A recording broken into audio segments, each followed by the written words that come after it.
cuando se compara con el hebreo en el que aparecen documentos del tiempo salomónico, dicen no, no es el mismo. Por lo tanto, si no guarda relación, es como ahora agarrar un documento del español castizo del siglo XIV o del siglo XV y compararlo con la escritura de hoy. Es diametralmente opuesto. Por el otro lado, este escritor de este libro habla de las injusticias que hay y habla de la maldad que existe y de la corrupción que existe en los gobiernos. Y en el tiempo de David y en el tiempo de Salomón no se planteó actos de injusticia por parte del gobierno ni actos de maldad. Así que volvemos de nuevo, la relación entre lo que se puede decir tradicionalmente realmente no responde de manera legítima. Así es que pudo haber sido Salomón, quién sabe, lo sabremos en el cielo.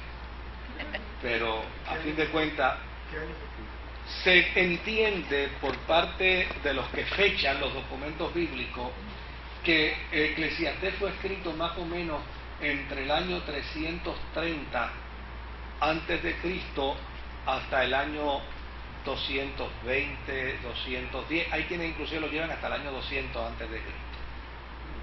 O sea, que fue... ¿Ah? ¿No puede ser Salomón? No, pues claro que no. Pues claro que no. Sí. O sea, a razón del lenguaje, de la forma como se comunica el documento, pues obviamente no hay manera de que se pueda pensar que fue Salomón. Adelante. ¿Sí? Ok. Ahora, a fin de cuentas, alguien lo escribió. ¿No hay otros autores a los que se le atribuya? ¿Ah? ¿No hay otros autores No, aparte de Salomón? a ningún autor bíblico no hay forma de que alguien se atreva a atribuirlo.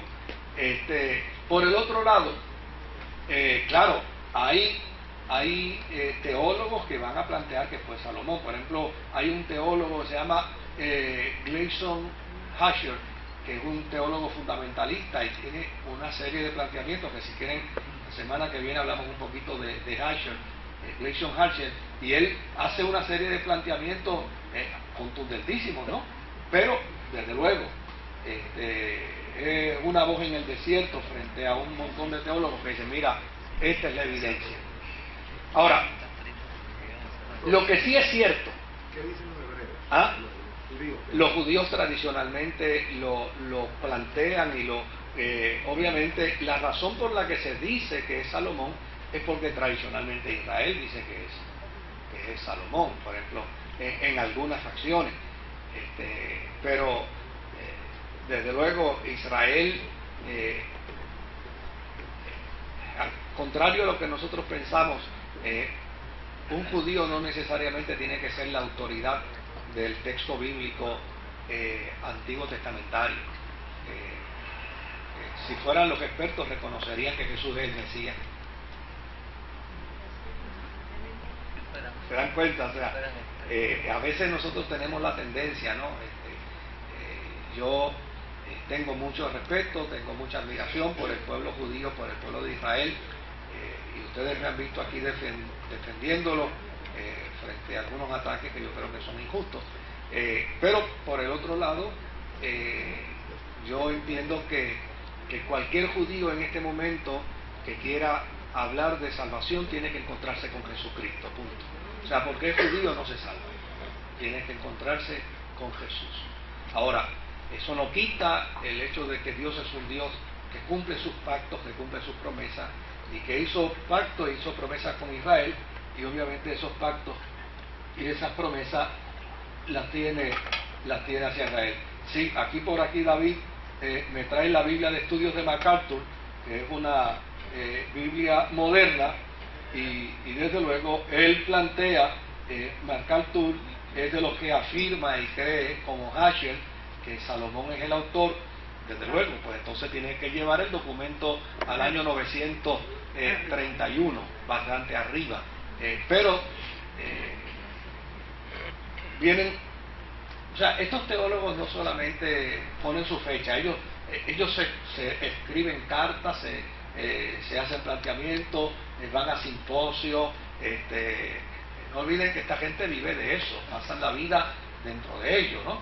Dentro de esas discusiones teológicas. Y desde luego, allí es donde esas discusiones se dan de manera interesante. Como les digo, la semana que viene podemos considerar algunos de los planteamientos, ¿verdad? De los que creen que pudo haber sido Salomón, sin ningún problema. Rebeca. Yo lo que creo que es importante señalar, Sí. como se ha señalado para otros libros, Sí. el autor para el judío y para el contexto en que se da es la autoría que nosotros entendemos acá. La autoría que me garantiza a mí que si yo escribo un libro que está bajo mi nombre, Sí. me protege la ley de derechos Sí. registrales y me protege mis registros, porque yo fui la autora. El problema con esto es que, aparte de la discusión teológica, es que hay que considerar que la autoría significa otra cosa para este contexto. Y es que puede haber una persona dictando a unos escribas O unas escuelas proféticas, vienen como tal. unos redactores, recogen los documentos y vuelven y les escriben sobre lo mismo. Por eso cuando hablamos de Isaías, hablamos del primero Isaías, segundo Isaías y tercero Y el grito de Isaías. ¿Ok? Y eso es, o sea, una cosa más sencilla que entender porque la autoría específica, por ejemplo, en el caso de Pablo, es sumamente importante decir, Pablo le escribió a los romanos. ¿Ok? Porque Pablo le está escribiendo a los romanos. Sin embargo, hay otras cartas que se dice que fueron escritas por y no hay la necesidad de establecer una autoría fija. Por eso es que en el balance del discurso teológico, que es lo que estamos haciendo aquí, Sí. o sea, es necesario establecer ese concepto de otra autoría para que independientemente, como tú dices, o sea, independientemente de todo, al fin y al cabo, el Espíritu Santo, la sabiduría divina, Eso estuvo es. en todo el proceso. Eso es lo que es importante, por eso dijimos que en este caso los pentecostales son excepcionales. Los pentecostales no se encomiendan a nadie en su salón de teología para decir que la Biblia fue escrita por un solo autor y un montón de escritores. Pero el autor, el Espíritu Santo. Y ahí se acabó, y ahí no hay discusión. Y ahí se acaba la discusión. Desde luego, para el discurso teológico, ¿verdad? Pues todo esto, como bien señala Rebeca, tiene una validez y estos discursos se dan de manera enriquecedora e interesantísima, pero a fin de cuentas necesitamos buscar detrás de todo esto no esos planteamientos del discurso teológico, sino el mensaje que está dentro de ese discurso, lo que compete a esa gran verdad que nos ha sido presentada dentro del libro.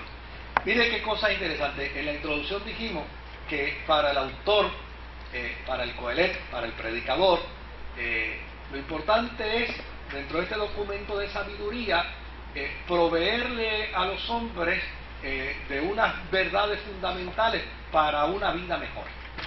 Y él lo hace mediante una observación, o sea, él ha estado observando, él ha estado mirando. Ahora, para este autor, la vida se desarrolla con muchos contrastes y muchas diferencias. Pero a fin de cuentas, él va a decir, mira, toda la vida está sujeta a la decisión final de un Dios soberano. ¿Y por qué esto es importante cuando vamos a Eclesiastés? Porque en el libro de Eclesiastés, muy probablemente vamos a encontrar un planteamiento del autor donde puede lucir, si lo vemos de manera aislada, puede parecer como una herejía. De hecho, aquellos autores que piensan, aquellos religiosos que piensan que lo escribió Salomón, fíjese al punto que tienen que llegar, ¿no?, para manejar esto. Dicen, lo escribió en el peor momento espiritual de su vida. Así dice. En el peor momento espiritual. Oye, pues ¿para qué entonces va a decir que lo escribió él si lo escribió en el peor momento espiritual de su vida? ¿Por qué? Porque simplemente literalizan algunos pasajes, los aíslan Y desde luego, cuando aíslan esos pasajes bíblicos, lo que Salomón, si lo escribió él, está diciendo, es una perfecta herejía para nosotros.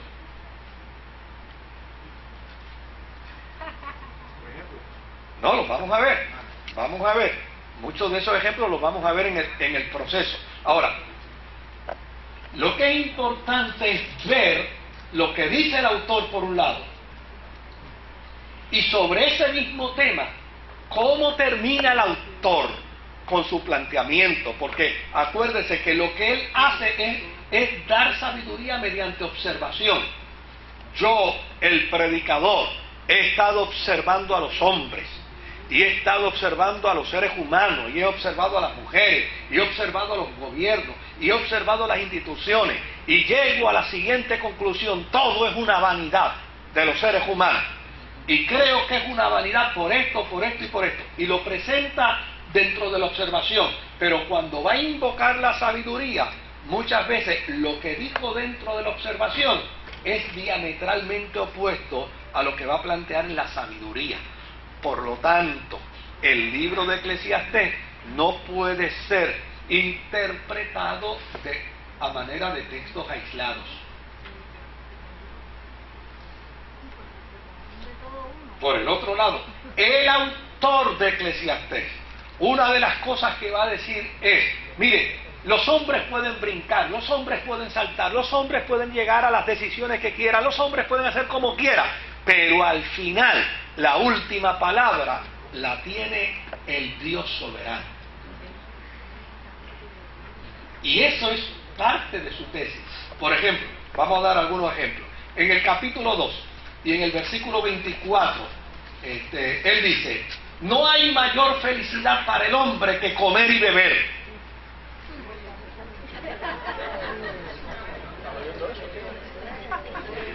¿Verdad? No hay mayor felicidad para el hombre que comer y beber y disfrutar en medio de sus fatigas. Yo veo que también esto viene de la mano de Dios. O sea, fíjense que a la larga reconoce que esta felicidad es el resultado ¿de qué? Del acto soberano de Dios. Por el otro lado, cuando lo vemos en el verso 26, dice: porque a quien le agrada, Él le da sabiduría, le da ciencia y le da alegría. Mas al pecador da la tarea de amontonar y atesorar para dejárselo a quien agrada a Dios. También esto es vanidad y atrapar vientos.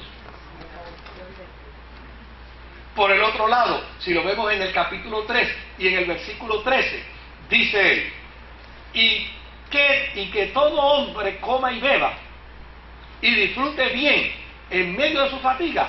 Eso es un regalo de Dios. O sea, dice, el que todo hombre coma y beba, eso es un regalo de Dios. Y en el verso 14 de ese mismo capítulo 3 dice: comprendo que cuanto Dios hace es duradero, nada hay que añadir ni nada hay que quitar, y así hace Dios que se le tema. De esa manera Dios hace que se le tema. Fíjense que Él, dentro de esa comparación, dentro de esos contrastes de la vida, dentro de esas diferencias de la vida, Él impone la soberanía de Dios. Por el otro lado, en el verso 15 dice: lo que es, ya antes fue, lo que será, ya es, y Dios restaura ¿qué? Lo que pasó, lo pasado. O sea, para el autor de Eclesiastés, Dios está presente y Dios se reserva la última palabra. En el capítulo 5 y en el versículo 2 dice: porque los sueños vienen de las muchas tareas, la voz necia de las muchas palabras, en el verso 2. Pero en el verso 5, ¿qué dice? Dice: no permitas que tu boca haga de ti un pecador, y luego digas ante el mensajero que fue inadvertencia. ¿Por qué deberá Dios irritarse por tu palabra y destruir las obras de tus manos? En el capítulo 5 y en el versículo 18 y 19 vuelve de nuevo el predicador a decir lo siguiente: y además, cuando a cualquier hombre